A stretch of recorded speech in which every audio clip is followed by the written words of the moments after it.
अभी आवाज़ आ रही है क्या मेरी सभी को?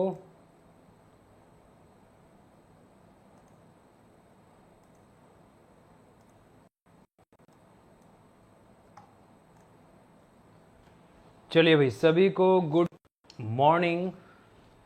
जय छत्तीसगढ़, जय भारत, राधे राधे। चलिए, आवाज़ कुछ ज़्यादा ही आ रही है। आवाज़ आ रही है क्या? एक बार फटाफट बताओ भाई। चंद्रपाल, ओजेश्वरी, शिवकांत, मेरी आवाज़ क्लियर है? राधे राधे भाई, राधे राधे। राधे राधे सर जी। सीजी पुलिस क्रैश कोर्स कब से स्टार्ट हो रहा है? आज से ही स्टार्ट हो रहे हैं भाई, आज से ही तो स्टार्ट हो रहा है। ठीक है, तो आज ही आपका पहला क्लास है छत्तीसगढ़ का, और आज से ही हमारा स्टार्ट हो रहा है सीजी पुलिस भर्ती का। ठीक है सर जी, आप ही रीजनिंग सब्जेक्ट पढ़ाइए, ये ना सीजी पुलिस के लिए। शिव कुमार, अभी फिलहाल तो छत्तीसगढ़ की क्लास स्टार्ट हो रही है। ठीक है, साथ में इंडियन ज्योग्राफी की भी क्लास हम लेंगे, ताकि आपका ये जो समय है, इस समय से पूर्व आपका कोर्स कंप्लीट हो सके। अभी फिलहाल जो हम 8 बजे स्टार्ट करने वाले हैं, ये लगभग 2 घंटे चलने वाली है। तो 1.5 से 2 घंटे के बीच में तो चलेगी ही चलेगी ये क्लास। तो आपको है ना धैर्य बनाना है, और इसके बाद मैं इंडियन ज्योग्राफी का भी लूँगा 1 घंटे बाद। तो कहीं ना कहीं 3 घंटे तो मैं ही पढ़ाने वाला हूँ अभी। ठीक है, तो फोकस करना है, ध्यान देना है। आपके क्रैश कोर्स के हिसाब से हमको कंप्लीट भी करना है, और कोई चीज़ छोड़नी भी नहीं है। जो एग्ज़ाम में आए वो बन जाए, ऐसे हमको तैयारी करना है। ठीक है प्यारे लाल, ओजेश्वरी, तो सभी को गुड मॉर्निंग। आज से शुरू कर रहे हैं हम हमारा छत्तीसगढ़ की क्लास। तो छत्तीसगढ़ का वेटेज आपको पता होगा, कहीं ना कहीं इम्पोर्टेंट है। कई प्रश्न छत्तीसगढ़ के देखने को मिलते हैं। तो छत्तीसगढ़ में आज का जो प्रश्न उठ रहे हैं, वो सब लेवल का प्रश्न आपसे बन जाए। बहुत ज़्यादा टफ पूछ रहा है, और बहुत ज़्यादा इजी भी नहीं पूछ रहा है। एवरेज है, एवरेज के हिसाब से हम सब चीज़ कंप्लीट करते हुए चलेंगे। बिल्कुल ओजेश्वरी, हर चीज़ एकदम ज़्यादा डीप में नहीं पढ़ना है हमको, बिल्कुल, लेकिन इतना पढ़ेंगे कि एग्जाम में बन भी जाए। ठीक है, इंपॉर्टेंट ही पढ़ाएंगे नो डाउट, लेकिन इतना तो पढ़ना पड़ेगा कि एग्जाम में बन भी जाए। ठीक है, तो बहुत ज़्यादा डीप में नहीं जाऊंगा मैं, लेकिन जितना पढ़ाऊं उससे एग्जाम में भी बन जाए, ऐसा पढ़ना है। ठीक है, तो आज है आपकी छत्तीसगढ़ की पहली क्लास। हाँ बिल्कुल, सिलेबस के हिसाब से ही चलेंगे अपन। ठीक है, 1 मिनट।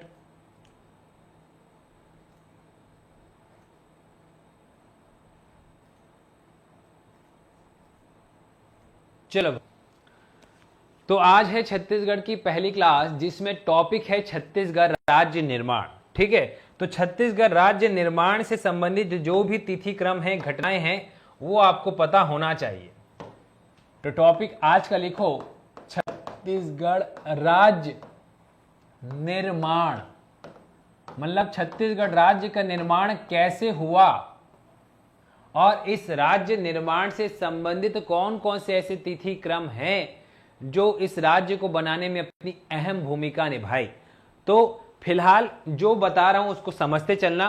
धीरे से हम छत्तीसगढ़ का नक्शा, हर एक जिला, हर एक के बारे में थोड़ा डिटेल चर्चा करते चलेंगे। ठीक है, चलिए, तो जल्दी करेंगे, डोंट वरी, घबराना नहीं है, एकदम घबराना नहीं है। ठीक है, अभी मैं कंटिन्यू 10 बजे तक क्लास लूंगा।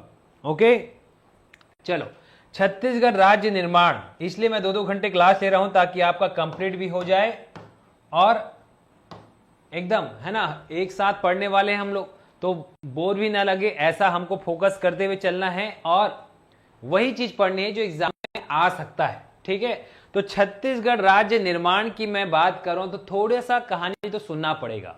कहानी ये है कि जब छत्तीसगढ़ निर्माण अस्तित्व में नहीं आया, तो उसके पूर्व कितने प्रयास किए गए कि छत्तीसगढ़ का निर्माण हो जाए। अब ये बात है 1861 की। कब की बात कर रहा हूं मैं? 1861 में। कहीं ना कहीं यहां पर अंग्रेजों का शासन तो शुरू होता है, लेकिन उससे पहले मराठों का शासन था। थोड़ा हिस्ट्री को मैं कनेक्ट कर रहा हूं, बाद में तो पढ़ेंगे। तो जब मराठों का शासन था तो कहीं ना कहीं छत्तीसगढ़ में मराठों का आक्रमण हुआ, और मराठे जो छत्तीसगढ़ में आक्रमण किए, थोड़ा सा समझना, ये हमारा वर्तमान का छत्तीसगढ़ है, ठीक है। अब यहां पर कहीं ना कहीं शासन चल रहा था क्षेत्रीय राजवंशों का छत्तीसगढ़ में, ठीक। धीरे से यहां पर मराठों का सत्ता जो था वो कहां था, नागपुर में। नागपुर कहां है, हमारे छत्तीसगढ़ की जस्ट पश्चिम दिशा की तरफ नागपुर है, महाराष्ट्र का इलाका है नागपुर। तो ये नागपुर से ज्यादा दूरी हमारा छत्तीसगढ़ नहीं है। यहां शासन कर रहे थे कौन, मराठे लोग। अब इसका एक सेनापति था जो कि आक्रमण किया, कहां पर, छत्तीसगढ़ में नहीं किया था जी। आक्रमण कहां कर दिया, छत्तीसगढ़ के उस पार गया था घूमने, आक्रमण करने, उधर लूटपाट किया और इसको हरा करके ये वापस लौट रहा था। तब यहां पर रतनपुर में एक शासक था जो शासन कर रहा था, जिसका नाम था रघुनाथ सिंह। क्या नाम था, रघुनाथ सिंह। एक बार सुन लो इस कहानी को। अब ये रघुनाथ सिंह शासन कर रहा था, लेकिन ये अपनी वृद्धा अवस्था में था। कौन सी अवस्था में था, वृद्धा अवस्था में। और कहीं ना कहीं इसका ही साथी या इसी के शासन काल में एक और बंदा था जिसका नाम था मोहन सिंह। ये नाम को सुने रहो, हम हिस्ट्री में भी पढ़ेंगे। अब ये मोहन सिंह शासक तो नहीं बन पाया, लेकिन इसका सपना था कि मैं शासक बनूं। अब यहां जो वृद्धावस्था में था रघुनाथ सिंह, ये अपने पुत्र के मृत्यु के वियोग में था, मतलब कहीं ना कहीं पुत्र की मृत्यु हो गई। अब इसको टेंशन हो गया, अब तो मैं वृद्धा अवस्था में हूं, ना कोई शासन संभालने वाला है, ना कोई आगे मेरा पुत्र है, मैं निसंतान हूं, अब मेरी सत्ता का मेरा वंश कौन बढ़ाए। तो इस वियोग में ये अपना जीवन यापन कर रहा था। लेकिन जब यहां पर कौन था सेनापति जो इस तरफ आक्रमण करने गया, तो उसका नाम था भास्कर, ठीक है। अब वो वापिस आया, ये सेनापति अब लूटपाट आ रहा था। इधर का शासक, मराठा का शासक था रघुजी। रघुजी के नाम को याद रखना, रघुजी प्रथम। अब यहां पर ये शासन कर रहा था, ये अपने सेनापति को भेजा इधर। अब यह सेनापति जो है वो वापस लौट आ रहा था, तो बीच में ये मोहन सिंह आया और बोला, भाई हमारे शासन छत्तीसगढ़ में रघुनाथ सिंह वृद्धावस्था में है, वियोग की स्थिति में है, अगर आप अपनी सत्ता फैलाना चाहते हो तो यहां पर आक्रमण कर दो। वो बिना ही युद्ध के हार जाएगा, या फिर युद्ध करेगा अभी तो भी हार जाएगा, और वहां से आप जितना सोना चांदी ले जाना है, जो संपत्ति है वो आप ले जा लो भाई। तो इसकी बाद में आया सेनापति और ये लूट कर वापिस यहाँ पहुंचा, और पहुंचकर इस क्षेत्र रतनपुर क्षेत्र में गया, और यहां जा करके रघुनाथ सिंह पर पहुंचा। जैसे ही वहां पहुंचा तो रघुनाथ सिंह को जानकारी मिली, हाँ भाई कोई आ रहा है, भास्कर पंत और मराठा शासक का सेनापति है जो हमारे इलाका में पहुंच चुका है। अब ये वृद्धावस्था में इन्होंने अपनी अधीनता को स्वीकार कर लिया, युद्ध ही नहीं लड़ा और अधीन हो गया किसके, मराठों की। तो कहीं ना कहीं यहां से मराठों का सत्ता या मराठों के क्षेत्र में ये छत्तीसगढ़ शुरुआत होता है। अब ये छत्तीसगढ़ का इलाका एक पार्ट, पूरा छत्तीसगढ़ नहीं बोलूंगा, छत्तीसगढ़ का ये रतनपुर वाला इलाका अब मराठों के नियंत्रण में आता है। हालांकि ये शासन करने नहीं आए थे, यहां से लूटपाट करके ये यहां से गए और वापस पहुंच गए कहां, अपने क्षेत्र में, ठीक है। एक सामान्य जानकारी बता रहा हूं जी, ठीक है। इतनी जानकारी आप सबको मेरे ख्याल से पता भी होगा, जो सुने होंगे, जिनको नहीं पता उन लोग सुनते चलो बस, ठीक है। तो यहां पर बात ऐसी थी कि जब ये दौर चला, ठीक है, तो यहां पर का जो शासन था, ठीक है, मराठों का शासन, उस समय सेनापति का नाम क्या बताया मैं, सेनापति का नाम भी आपको पता होना चाहिए, भास्कर पर, ठीक है। ये गया, यहां का शासक का नाम क्या था, रघुनाथ सिंह। यहां रघु है तो यहां पर रघु जी है, याद रखना, ये रघुनाथ सिंह अलग है और रघुजी अलग है। रघुजी जो है वो मराठों का शासक था और रघुनाथ सिंह जो था वो रतनपुर का शासक था। ठीक है, यहां तक स्पष्ट है। अब यहां पर दौर था उस समय, ठीक है, उस समय दौर था जो भी था, यहां पर रघुनाथ सिंह कुल मिलाकर के अधीनता स्वीकार किया और ये क्षेत्र अब छत्तीसगढ़ के अधीन कहीं ना कहीं आ गया। अब क्या होगा आगे चल के यहां पर कहीं ना कहीं यहां पर ऐसा स्थिति आएगा कि यहां पर अब अगला जो मेन जो लास्ट में शासक था रघुजी तृतीय, यहां पर रघुजी तृतीय को भी कहीं ना कहीं थोड़ा सा कनेक्ट करना। रघुजी तृतीय को यहां पर फिर से सत्ता मिलती है आगे चल के रघुजी तृतीय को सत्ता मिलती है और इस छत्तीसगढ़ में कहीं ना कहीं यहां से शासन तो शुरू हो चुका था। यहां ये नागपुर के शासक छत्तीसगढ़ में अपनी सत्ता फैला चुके थे और अपने अधिकारियों या अपने किसी राजा को भेजकर यहां शासन करते थे, जिसमें से पहला शासक बिम्बा जी का नाम सुने होंगे। ये सब मैं हिस्ट्री में बताऊंगा, बस थोड़ा सा कहानी थोड़ी देर सुन लो, मैं ऐसे ही मोटा मोटी बस कनेक्ट कर रहा हूं। बिम्बा जी भोसले गए, यहाँ छत्तीसगढ़ पहुंचे, यहाँ शासन किए, फिर धीरे से यहाँ पर सूबेदार प्रथा की शुरुआत हो गई, क्योंकि बिम्बा जी की मृत्यु के पश्चात यहाँ पर जो अगले शासक आए वेमको जी, वो यहाँ स्वयं शासक नहीं किए, यहाँ जाकर के कहीं ना कहीं अपने प्रतिनिधि के माध्यम से यानी सूबेदारों के माध्यम से शासन करने लगे। शासन करते करते आगे चलते गए, फिर आगे चल के लास्ट में यहाँ पर अप्पा जी आते हैं। अप्पा जी यहाँ पर आते हैं तो उस समय उसके जो है ना, उसके बाद के जो पुत्र होते हैं वो रघुजी तृतीय होते हैं, लेकिन वो व्यस्क नहीं हुआ रहता, उसकी उम्र बहुत छोटी होती है, जिसकी वजह से कहीं ना कहीं यहाँ अंग्रेज अपने प्रतिनिधि के माध्यम से शासन करते हैं। और अंग्रेज यहाँ पर अपने प्रतिनिधि मतलब वहां पर ब्रिटिश अधीक्षकों की नियुक्ति करते हैं। बात को बस सुन लो एक झलक। ब्रिटिश अधीक्षक के माध्यम से, जैसे एडमंड सुना होगा, एग्न्यू सुना होगा, ये सब आते हैं और यहाँ शासन करते हैं और ये प्रोसेस चलते रहता है। ठीक है, लेकिन बाद में जब रघुजी तृतीय बड़े हो गए, वयस्क हो गए, तब यहां पर फिर से मराठों को ये सत्ता दे दी जाती है और मराठे यहां पर अपना शासन फिर शुरू करते हैं। तो कहानी यहां पर ऐसी है कि पहले छत्तीसगढ़ में जो शासक था वो रघुनाथ सिंह था, रघुनाथ सिंह। ठीक है, अब रघुनाथ सिंह की अधीनता के बाद मराठों के नियंत्रण में आया। मराठों के नियंत्रण में क्या आया? छत्तीसगढ़। ये सब बस कहानी है, रटो मत, बाद में बताऊंगा। ठीक है, अब जब छत्तीसगढ़ मराठों के नियंत्रण में आया तो कहीं ना कहीं मराठे छत्तीसगढ़ पर शासन किस माध्यम से किए? तो पहले सूबेदारों के माध्यम से किए। सबसे पहले तो बिम्बा जी भोसले आए, लेकिन मृत्यु के पश्चात सूबेदार प्रथा शुरू हुई। सूबेदार के बाद अब यहां पर कहीं ना कहीं 1818 में जब यहां पर अप्पा जी थे, उस समय कहीं ना कहीं अंग्रेज जो थे नागपुर पर, अंग्रेज आए और नागपुर पर क्या कर दिए? हमला कर दिए और कहीं ना कहीं यहां पर अंग्रेजों की सत्ता फिर से फैल गई। तो यहां पर अंग्रेज 1818 में यहां सत्ता बना लिए। 1818 से लेकर 1830 तक इन्होंने तो अंग्रेज लोग किसके माध्यम से? ब्रिटिश अधीक्षक, जिसमें एडमंड, एग्न्यू ये सब नाम सुनते हो, उसके माध्यम से शासन किए। फिर जब 1830 तक अंग्रेज शासन किए तो 1830 में क्या हुआ? ये जो रघुजी तृतीय है, जो छोटा सा था, वो अब बड़ा हो गया। अब बड़ा हो गया तो अंग्रेजों ने फिर से इसको अपनी सत्ता दे दी और यहां पर रघुजी तृतीय जो है 1830 से 1854 तक कहीं ना कहीं शासन को संभाला। अब रघुजी तृतीय कहीं ना कहीं फिर से क्या हो गया? बुढ़ा गया वो भी। और उसके दौर में कहीं ना कहीं अब 54 के बाद यहां पर जहां मराठा शासन पुनः आ गया था 30 से 54, इसके बाद 54 के बाद अब अंग्रेजों का पूरा अधिकार क्षेत्र बन गया।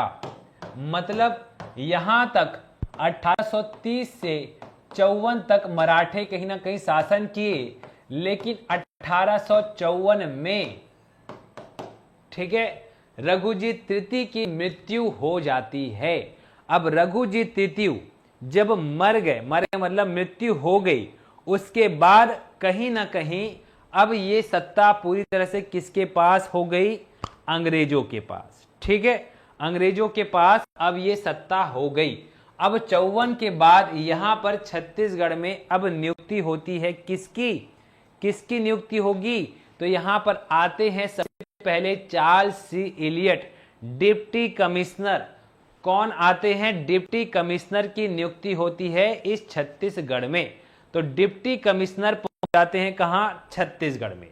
तो ये 1854 में कौन थे? रघु जी तृतीय थे। ये रघु जी तृतीय की मृत्यु के बाद, अब ये कहानी बस सुन लो, उसके बाद सब शुरू करेंगे। मृत्यु के बाद लॉर्ड डलहौजी, कौन भाई? लॉर्ड डलहौजी, जो एक ऐसा एक अंग्रेज था जो कि किसी राजा के मृत्यु के पश्चात उस क्षेत्र को अधिकार में ले लेता था, कहीं ना कहीं उस क्षेत्र को अपने अधिकार में ले लेता था, हड़प नीति अपनाता था ये लॉर्ड डलहौजी, और ये नागपुर पर अपना कब्जा बैठा लिया। अब जब नागपुर पूरी तरह से अंग्रेजों के नियंत्रण में आ गई, तो अब ये छत्तीसगढ़ जो पहले किसके नियंत्रण में था? मराठों के, अब ये छत्तीसगढ़ भी इस अंग्रेजों के नियंत्रण में आ गया। अब जब छत्तीसगढ़ नियंत्रण में आया तो यहां पर इस क्षेत्र में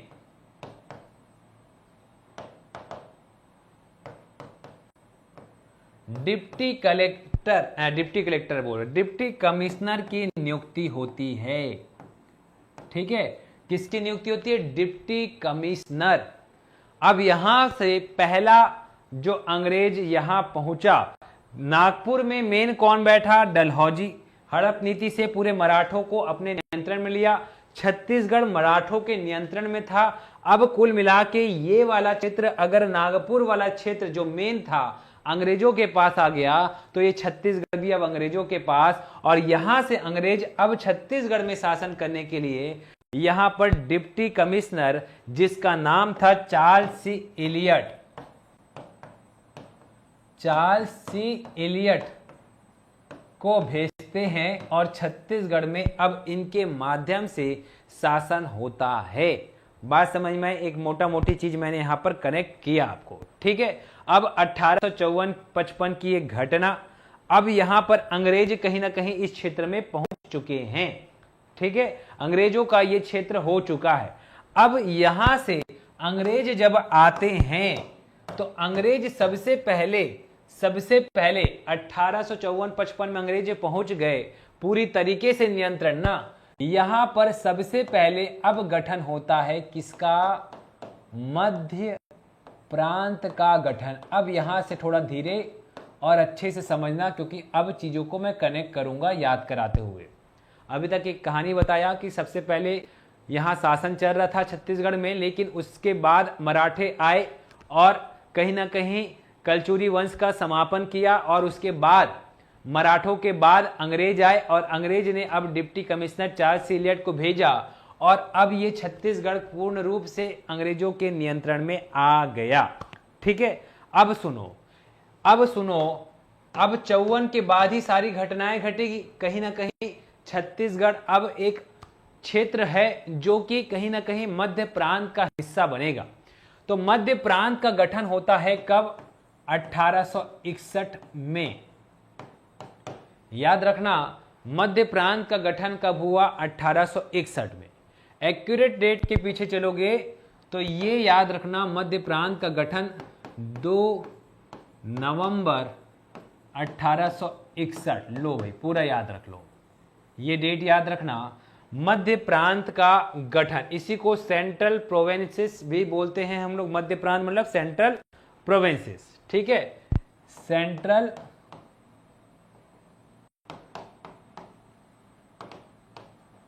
प्रोविंसेस। ठीक है, तो सेंट्रल प्रोविंसेस का गठन होता है, सेंट्रल प्रोविंसेस का गठन होता है। अब क्या होगा इसके? इस सेंट्रल प्रोविंस मतलब मध्य प्रांत। अब मध्य प्रांत में कौन कौन सा क्षेत्र है? चलो भाई मैं आपको दिखा दूं, यहां पर एक झलक देखना, इस मध्य प्रांत में कौन कौन सा हिस्से रहेंगे।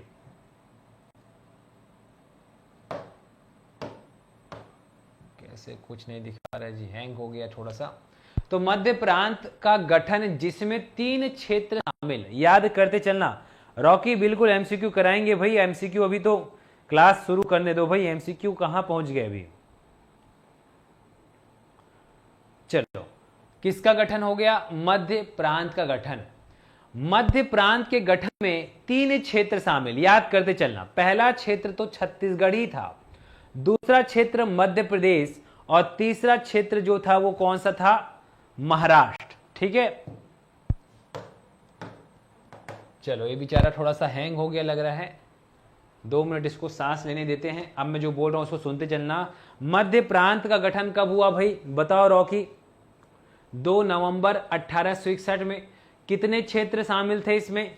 3 क्षेत्र। तीनों के नाम क्या है? एक का नाम महाराष्ट्र है, दूसरे का नाम मध्य प्रदेश है, और तीसरे का नाम छत्तीसगढ़।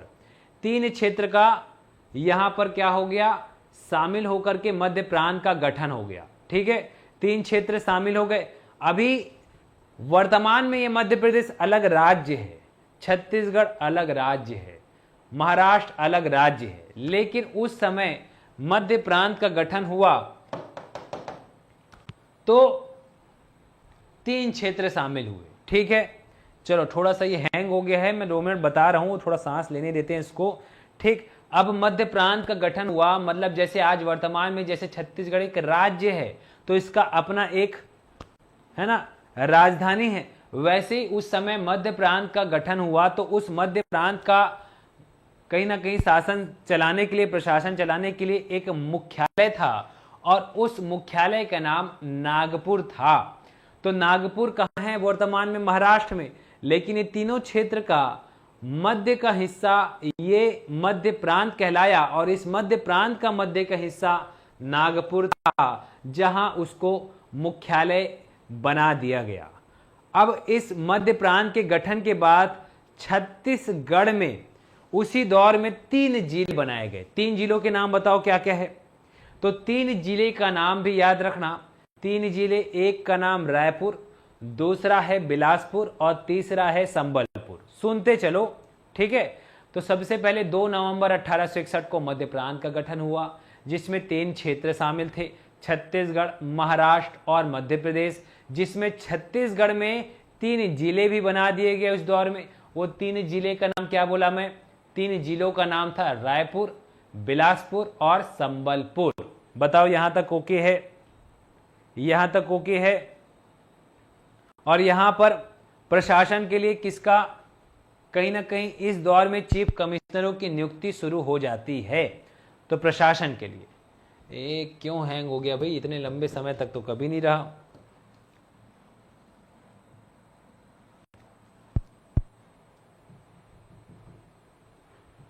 ना बंद हो रहा है ना चालू हो रहा है। चलो रॉकी, यहां तक याद हुआ क्या बोला मैं?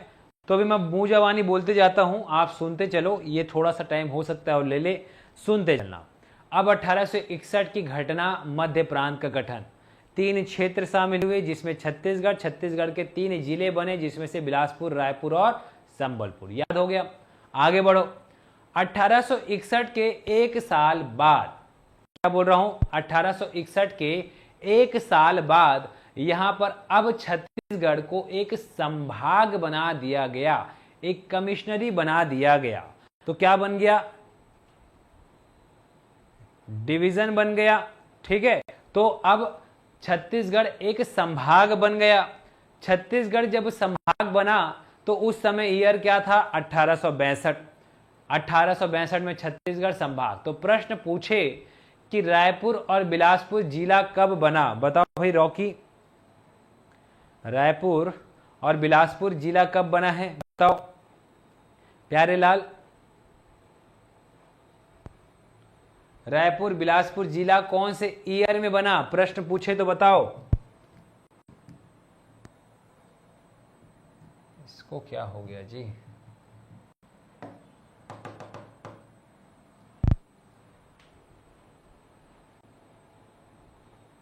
(1861) वेरी गुड। छत्तीसगढ़ एक संभाग कब बना बताओ? देखो 1862 नहीं बोलना है ओजेश्वरी। छत्तीसगढ़ में जो रायपुर और बिलासपुर जिला बना है 1861 में। एक साल बाद 1862 में क्या बना? छत्तीसगढ़ एक संभाग बना। ठीक है, संभाग 1862। कैसे कैसे कर रहे हो जी पप्पू कमलेश? संभाग 1861 लिख रहे हैं। फिर से बोलूं मैं एक बार, फिर से बोलूं, 1861 में मध्य प्रांत का गठन हुआ, जिसमें 3 एरिया, 3 क्षेत्र शामिल थे। एक छत्तीसगढ़, दूसरा महाराष्ट्र और तीसरा मध्य प्रदेश। छत्तीसगढ़ जब शामिल हुआ क्षेत्र के रूप में तो उसमें 3 जिले थे। वो 3 जिले भी 1861 में बने, रायपुर, बिलासपुर और संबलपुर। ठीक है, अब एक साल बाद संभाग का गठन होता है। 5 संभाग बनाए जाते हैं इस मध्य प्रांत में। तो मध्य प्रांत में 1862 में 5 संभाग। ये सब लिखवाता थोड़ा सा, क्या हो गया जी आज? ऐसा तो कभी नहीं हुआ है।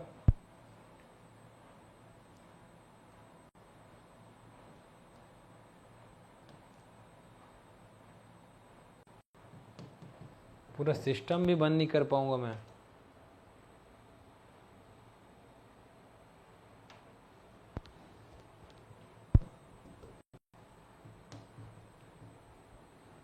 थोड़ा सा सब्र करेंगे। ठीक है, इसको मैं पूरा सिस्टम को ना पूरा डायरेक्ट बंद कर रहा हूं। हालांकि कुछ स्क्रीनशॉट ले लेना अगर बाद में आप क्लास देखोगे तो। यहाँ तक का पता नहीं, ऐसे हैंग तो नहीं हुआ ये कभी।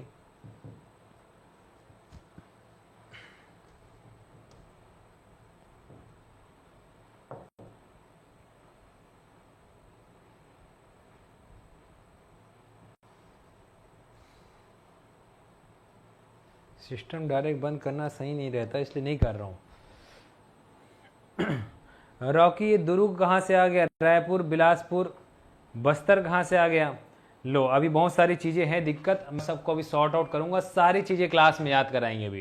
पहले तो इसको अभी ऑन करने दो, बंद कर रहा हूँ मैं पूरे सिस्टम को।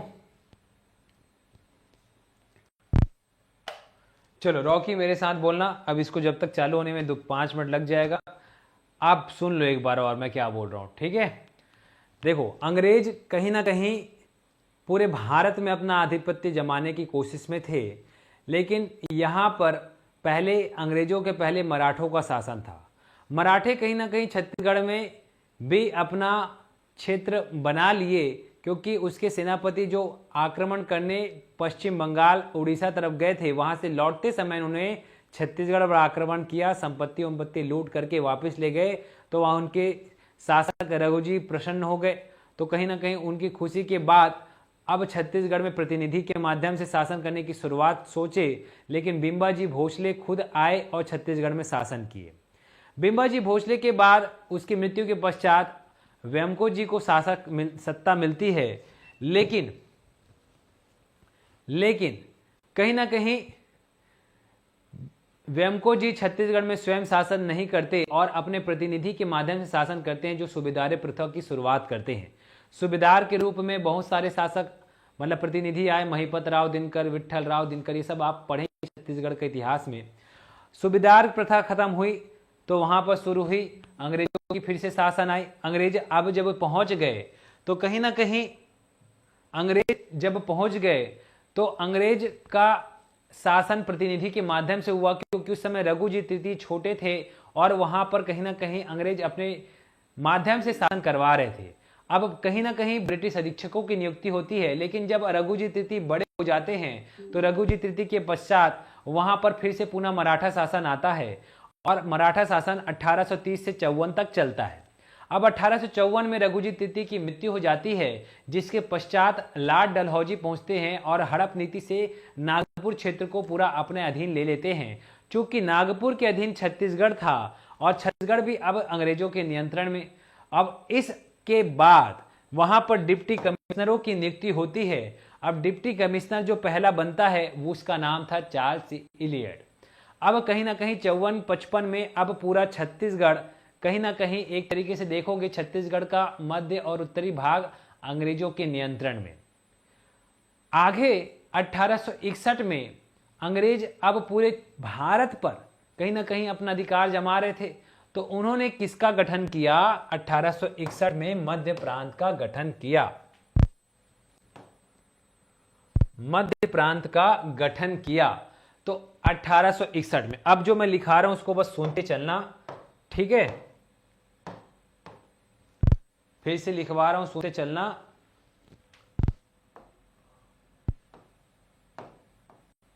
मध्य प्रांत का गठन कब हुआ? 1861, 2 नवंबर 1861। इसमें कुल कितने क्षेत्र शामिल थे? तो इसमें कुल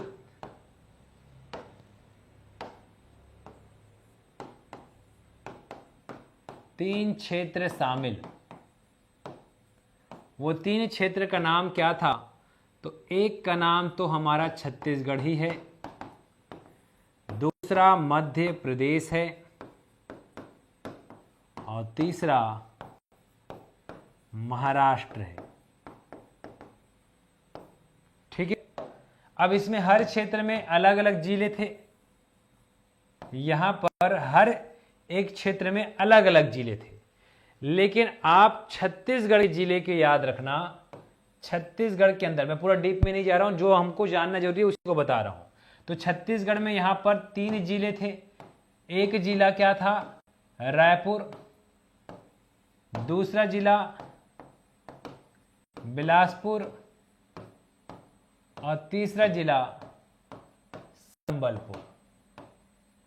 चूंकि मध्य प्रांत का गठन हुआ उसी समय ये छत्तीसगढ़ भी शामिल हुआ और इस दौर में ये 3 जिले भी 1861 में ही बने। तो 3 जिला आप में को पता होगा, रायपुर, बिलासपुर, संबलपुर, लेकिन वर्तमान में संबलपुर उड़ीसा का हिस्सा है। तो 3 जिले रायपुर, बिलासपुर और संबलपुर बने। ठीक है। और मध्य प्रदेश में भी वैसे ही जिले बने। मध्य प्रदेश में कुछ जिले बने, महाराष्ट्र में कुछ जिले थे, लेकिन हम केवल छत्तीसगढ़ को फोकस कर रहे हैं। ठीक है, चलो यहां तक समझ में आ गया। तो 1861 में मध्य प्रांत का गठन हुआ, जहां पर 1861 में 3 जिले बने। ठीक 1 साल बाद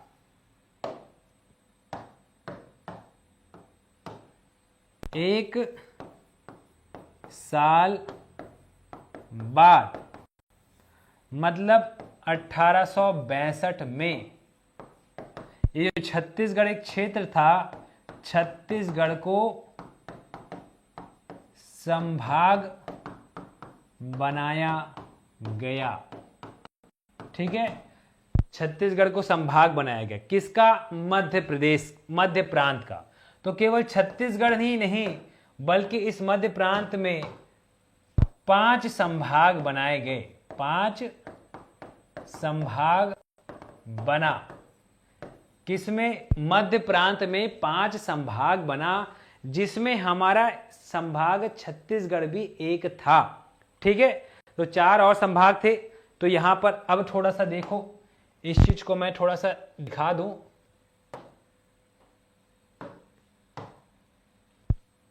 देखो, ये भारत, मध्य प्रांत मतलब कौन सा हिस्सा? समझते चलना। मध्य प्रांत मतलब ये पूरा हिस्सा। ये मध्य प्रदेश शामिल है, ये लो मध्य प्रदेश है ना, ये मध्य प्रदेश शामिल है। ये आपका महाराष्ट्र शामिल हो गया, और ये वाला इलाका आपका ये पूरा छत्तीसगढ़। तो ये जो ब्लैक कलर में बनाया हूं, यही पूरा क्या है? मध्य प्रांत है, जिसका गठन हो गया। ठीक, जिसमें से ये वाला कौन सा क्षेत्र है? मध्य प्रदेश वाला क्षेत्र है।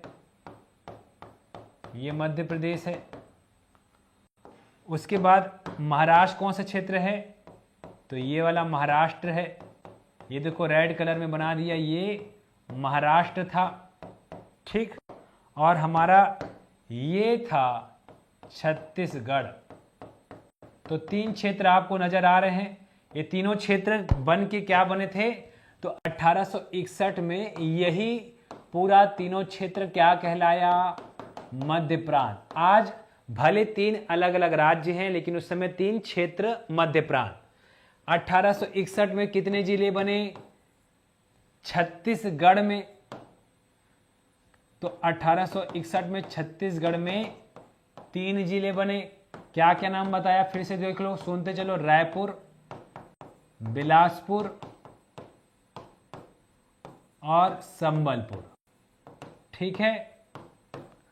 अब 1862 में एक साल बाद क्या हुआ, फटाक से बताओ। 5 संभाग बने। 5 संभाग बने। ये 5 संभाग कौन कौन सा था भाई? तो मध्य प्रांत में 5 संभाग बने। ये पांचों संभाग के नाम को मैं लिख देता हूं। एक तो नागपुर बना, तो मध्य महाराष्ट्र में एक नागपुर बना। ठीक है, महाराष्ट्र का इलाका है नागपुर। और यही महाराष्ट्र में एक गोदावरी तालुका बना। गोदावरी तालुका नाम सुन लो बस, बाकी याद करने की जरूरत नहीं, थोड़ा समझने के लिए बता रहा हूं। तीसरा मध्य प्रदेश में बना, एक बना संभाग सागर और एक बना जबलपुर। और पांचवा हमारा छत्तीसगढ़। लो पूरा लिख देता हूं, पांचवा संभाग छत्तीसगढ़। तो कुल कितने संभाग बने? 5, जिसमें से ये दोनों किस में हैं?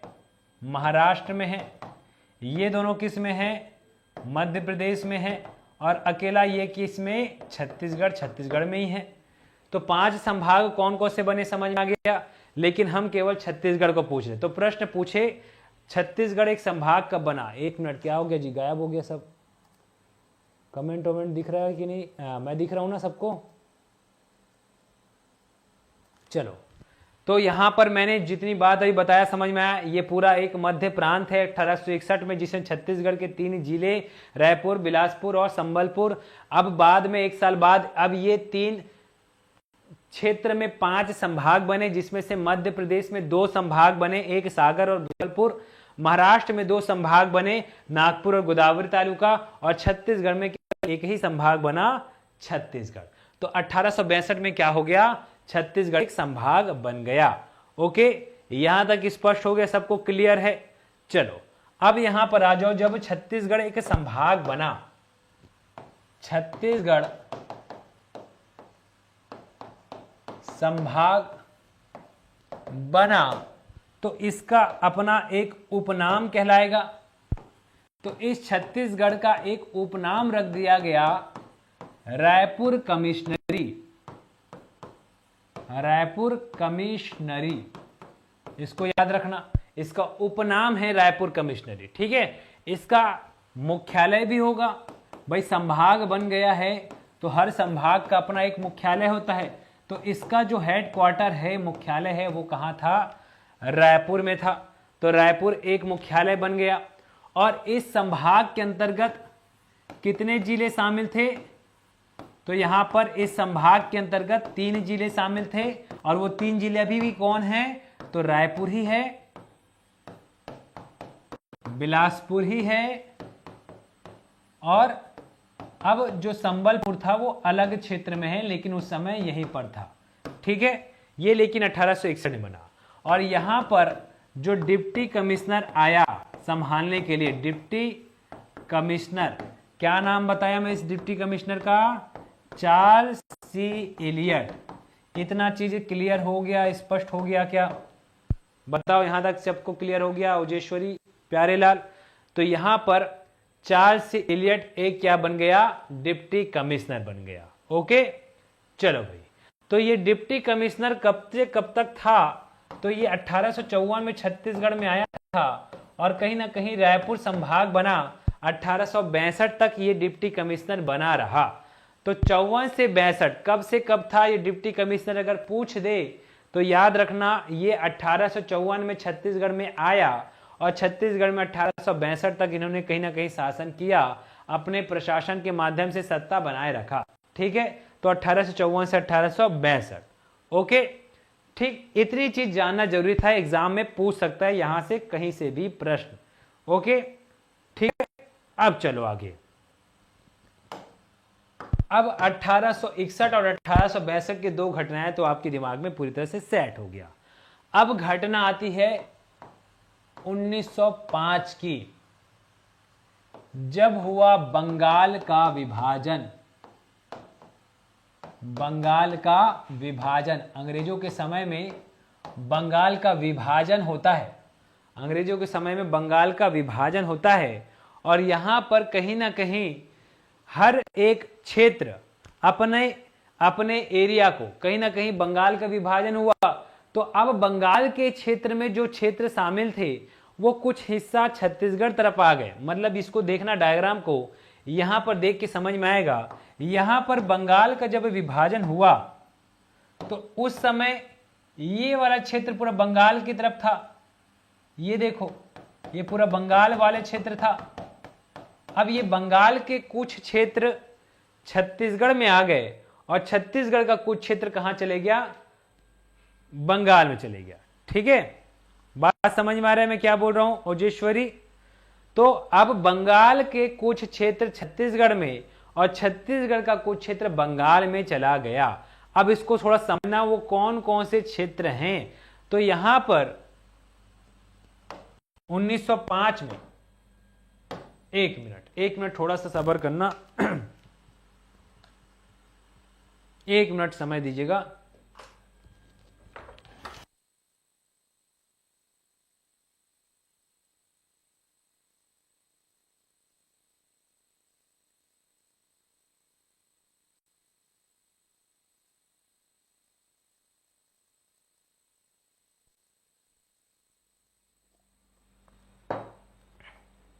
हाँ भाई, यहां तक क्या बताया, समझ में आया? ये पूरा मध्य प्रांत, ये वाला पूरा बंगाल प्रांत, जैसे मध्य प्रांत है वैसे ही बंगाल प्रांत था। 1905 में बंगाल का विभाजन होता है जिसमें से कुछ क्षेत्र छत्तीसगढ़ में और छत्तीसगढ़ का कुछ क्षेत्र बंगाल की तरफ चला जाता है। ठीक है रॉकी भाई, देखो भाई थोड़ा सब्र करो, जल्दी पढ़ाएंगे, डोंट वरी। ठीक है, ऐसे हड़बड़ाओ मत भाई, बहुत सारा पढ़ना है मुझे पता है। स्टार्टिंग की चीजें अगर क्लियर नहीं होगी तो बाद में फिर पढ़ना इंपॉर्टेंट नहीं रखता। थोड़ा स्टार्टिंग में मैं जानबूझ के थोड़ा सा जा रहा हूं। अभी जो गाड़ी की भगाऊंगा स्पीड को, फिर बोलोगे आपकी कम करो, स्पीड बढ़ाओ मत सर।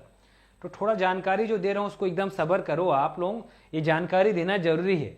और यहां से प्रश्न पूछा है इसलिए मैं इसको थोड़ा डिटेल में जा रहा हूं। तो यहां पर बंगाल का विभाजन हुआ। अब यहां पर छत्तीसगढ़ के कुछ क्षेत्र बंगाल में गए और बंगाल के कुछ क्षेत्र छत्तीसगढ़ में आ गए। तो 1905 में क्या हुआ,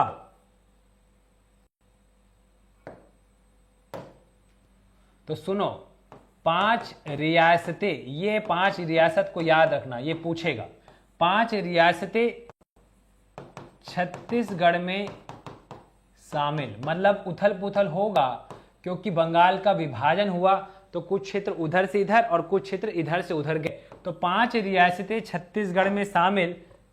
तो ये 5 रियासतों के नाम बताओ रॉकी, तुरंत बताओ। इसका नाम था उसको जांच। अभी सर क्या उसको जांच लिखिए, तो सुन लो, जब भी कोई क्षेत्र अगर आपके क्षेत्र में शामिल होगा या आपके घर में कोई बंदा आएगा या कोई आपके घर के आसपास क्षेत्र में एक और क्षेत्र बनाएगा तो कहीं ना कहीं उसको आप चेक करोगे, जांचोगे कोई और तो नहीं। तो याद रखना उसको जांच। ये ही 5 क्षेत्र छत्तीसगढ़ में शामिल। बताओ ऊ से क्या नाम है, उसको जांच को याद रखना। ऊ से एक नाम उदयपुर, पूछ सकता है एग्जाम में इसलिए कनेक्ट कर रहा हूं। दूसरा नाम क्या है, सर से सरगुजा। तीसरा नाम क्या है, को से कोरिया। चौथा नाम ज से क्या है, जसपुर। और 5वां नाम च से क्या है, चांग बखार।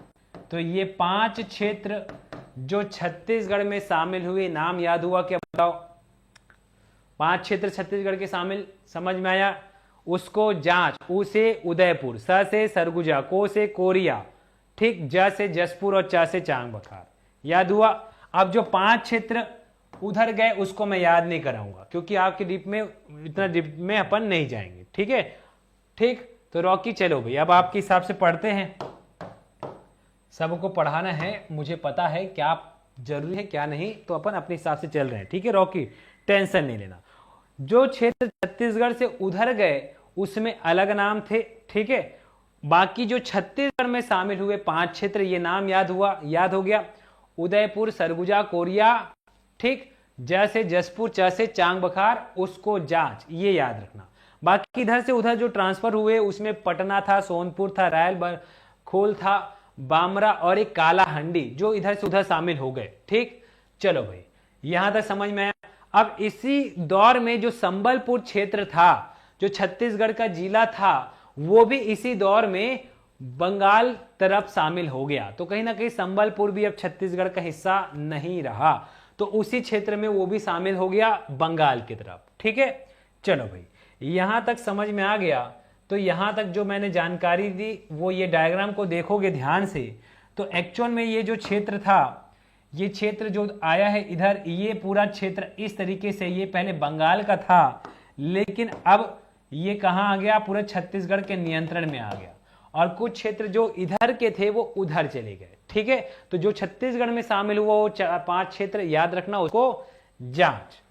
अब देखो भाई, अब यहां पर घटना शुरू होती है राज्य निर्माण की। किसकी घटना शुरू होती है? राज्य के निर्माण की। राज्य निर्माण की घटना शुरू होती है।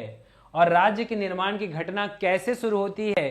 तो कारण यहां पर 1918 में जो पंडित सुंदरलाल शर्मा जी थे, 1918 में पंडित सुंदरलाल शर्मा, याद रखना, ये पंडित सुंदरलाल शर्मा ने छत्तीसगढ़ का एक मानचित्र, एक रेखा चित्र खींचा। छत्तीसगढ़, सुंदरलाल ने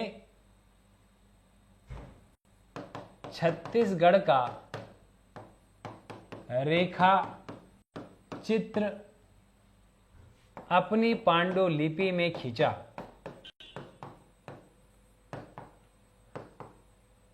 ठीक है, अपनी लिपि में खींच दिया, छत्तीसगढ़ का नक्शा बना दिया और बोला कि भाई छत्तीसगढ़ ऐसे ऐसे करके कुछ दिखता है, ऐसे ऐसे करके दिखता है, ऐसा बता दिया ये। तो छत्तीसगढ़ एक अपनी पांडुलिपि में अपना एक रेखा चित्र खींच दिया। तो जिस वजह से इस पंडित सुंदरलाल शर्मा को छत्तीसगढ़ का प्रथम क्या कहा जाता है? स्वप्न दृष्टा, जिन्होंने छत्तीसगढ़ के एक अलग ही सोच रखी और एक स्वप्न देखा कि मेरा छत्तीसगढ़ ऐसा दिखता है, और स्वप्न दृष्टा के रूप में देखा। स्वप्न दृष्टि मतलब, इसलिए इसे पहले स्वप्न दृष्टा व पहले संकल्पनाकार कहा गया। अब जब कांग्रेस सरकार थी तो उन्होंने डॉक्टर खूबचंद बघेल को ले लिया, लेकिन अभी बीजेपी सरकार है तो फिर से आप आंसर इसी को लेना। सरकार बदलती है तो आंसर भी कभी कभी बदल जाता है। हालांकि आप इसी को याद रखना, क्योंकि शुरुआत से लेके हम इसी को ही पढ़ रहे हैं। उसमें विलोपित होने की बात भी उठी थी और थोड़ा सा हल्ला भी हुआ था, क्योंकि हर जगह सुंदरलाल शर्मा का नाम आता है तो डॉक्टर खूबचंद को क्यों लिया गया? तो उस समय ले लिए भाई, शासन था, सत्ता था। तो चलो, छत्तीसगढ़ के प्रथम स्वप्नकार और पहले संकल्पनाकार का नाम क्या है? पंडित सुंदरलाल शर्मा। इन्होंने अपनी पांडुलिपि में छत्तीसगढ़ का एक रेखा चित्र खींच दिया। तो कहीं ना कहीं अब कोशिश ये हो जाएगी कि राज्य का निर्माण हो, हमारा छत्तीसगढ़ भी एक अलग से राज्य बने, ऐसी स्थिति उत्पन्न हुई। और यहां से कहीं ना कहीं अब मांग शुरू होती है। 1924 में पहली बार पृथक छत्तीसगढ़ की मांग, पृथक छत्तीसगढ़ की मांग। तो सबसे पहले छत्तीसगढ़ की मांग 1924 में शुरू होती है और ये मांग रायपुर जिला परिषद में होता है। रायपुर जिला परिषद में, याद रखना, पहली बार छत्तीसगढ़ की मांग कहां हुई? तो ये रायपुर जिला परिषद में कांग्रेस के द्वारा पहली बार पृथक छत्तीसगढ़ की मांग हुई 1924 में। अब सोच लो, छत्तीसगढ़ कब बना सबको पता है? 1 नवंबर 2000। मतलब मांग सबसे पहले कब हुई थी? 24 में। मतलब जब छत्तीसगढ़ बना तो पूरे 76 वर्ष लग गए इस छत्तीसगढ़ को बनाने में, एक राज्य बनाने में। तो सोच सकते हो कितना मेहनत और कितना प्रयास रहा हमारे स्वतंत्रता संग्रामी सेनानियों का, जो इस छत्तीसगढ़ को आज एक राज्य के रूप में आप देख रहे हो। ये मांग शुरू हुई थी 1924 में।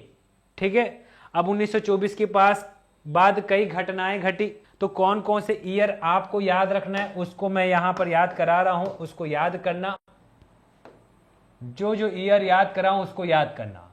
आप आजाद कब हुए? 1947 में।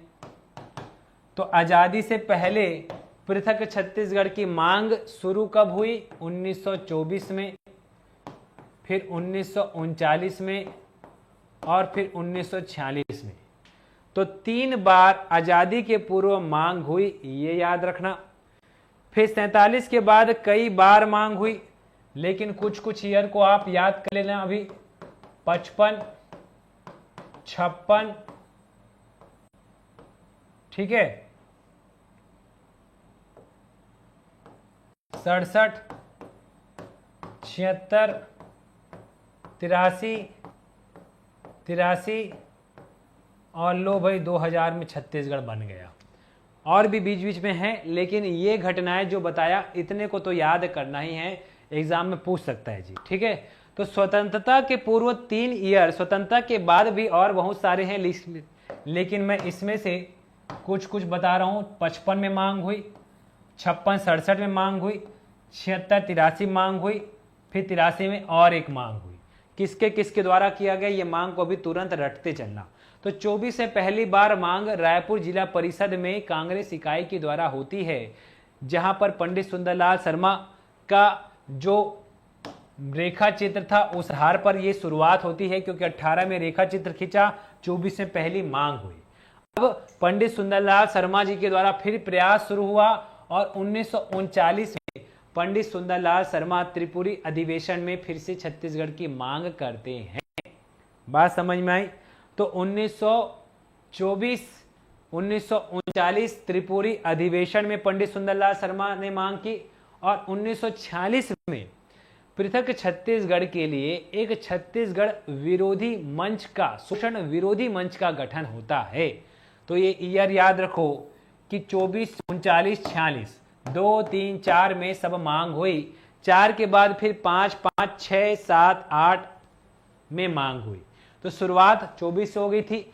2, 3, 4, 5, 6, 7, 8, समझ में आई बात? तो हर एक 10 साल के अंतराल में कहीं ना कहीं मांग होते रहा, हर एक दशक में। तो 1924, फिर 39, फिर 46। 24 में रायपुर में मांग हुई, 39 में त्रिपुरी अधिवेशन, जब कांग्रेस की मीटिंग हुआ करती थी तो त्रिपुरी में एक अधिवेशन हुआ 1939 में, जहां दूसरी बार पृथक छत्तीसगढ़ की मांग पंडित सुंदरलाल शर्मा के द्वारा हुई।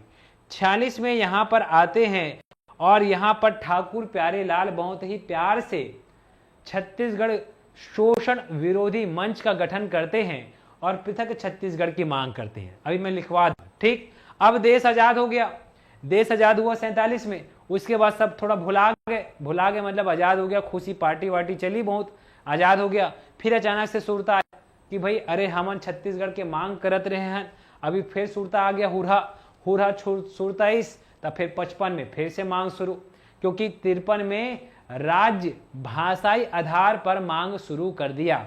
जैसे आंध्र प्रदेश एक राज्य बना, तो कहीं ना कहीं अब सबके दिमाग में फिर से आया। अब फिर छत्तीसगढ़ के जो स्वतंत्रता सेनानी हैं वो कहीं ना कहीं पृथक छत्तीसगढ़ की मांग की, क्योंकि जो छत्तीसगढ़ जन्मे थे उन्होंने पृथक छत्तीसगढ़ की मांग शुरू की। तो फिर 55 में आया, फिर 56 में मांग, फिर 67 में, 76 में, 83 में, फिर लास्ट में 2000 में एक राज्य बना छत्तीसगढ़। तो ये ईयर को फिलहाल याद रखो। स्वतंत्रता के पूर्व 24, 39, 46, स्वतंत्रता के बाद 55, 56, 67, 76, 83 याद रहेगा। तो 55 में एक अलग बंदे ने, 56, 67 में एक ही बंदे ने, 76, 83 में एक ही बंदे ने, 83 में अलग, और 2000 में बन गया छत्तीसगढ़। तो लो भाई, इस 24, 39, 46 में क्या क्या मांग हुई, इसको थोड़ा सा मैं एक बार और कनेक्ट कर देता हूं। आजादी के पूर्व यानी स्वतंत्रता के पूर्व 3 बार मांग पहली मांग मैंने आपको भी याद करवा दिया 1924। दूसरी मांग 1939 में कहां पर हुआ? त्रिपुरी अधिवेशन। ठीक, किसके द्वारा मांग हुई? पंडित सुंदरलाल शर्मा द्वारा। ठीक है। 39 के बाद 1946 में जब देश आजाद नहीं हुआ था तो कुछ ज्यादा ही शोषण हुआ करता था, और उस शोषण के आधार पर ही छत्तीसगढ़ शोषण विरोधी मंच का गठन हुआ। ये पूछ सकता है कब गठन हुआ? तो छत्तीसगढ़ शोषण विरोधी मंच का गठन 1946 में हो गया। ठीक, ये गठन हुआ तो यहां पर जो मांग की गई थी वो किनके द्वारा मांग हुई थी? तो ठाकुर प्यारेलाल का नाम याद रखना। तो आजादी के पूर्व प्यार नाम की चीज नहीं थी, केवल शोषण होता था। तो प्यार से प्यार करने के लिए प्यारेलाल जी आए और शोषण विरोधी मंच का गठन किया, और 46 में इसके द्वारा पृथक छत्तीसगढ़ की मांग की गई। मतलब केवल छत्तीसगढ़ के पृथक होने के लिए यह मंच का गठन हुआ था। ठीक है। तो 24 में मैंने बताया ना, रायपुर में हुआ, रायपुर जिला परिषद में। 39 में त्रिपुरी अधिवेशन में हुआ, और 46 में छत्तीसगढ़ शोषण विरोधी मंच का गठन प्यारेलाल के द्वारा। ठीक है। अब देश आजाद हो गया। लो भाई, आजादी के बाद कब कब क्या क्या गठन हुआ सुन लो।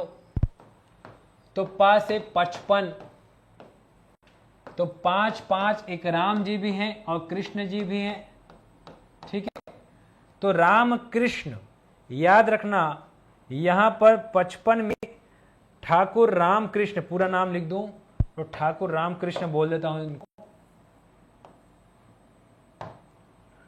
तो 55 में ठाकुर रामकृष्ण के द्वारा मध्य प्रांत के विधानसभा में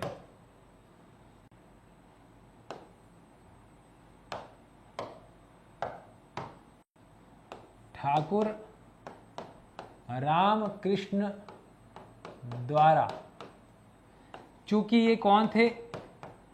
विधायक थे जी, विधायक थे।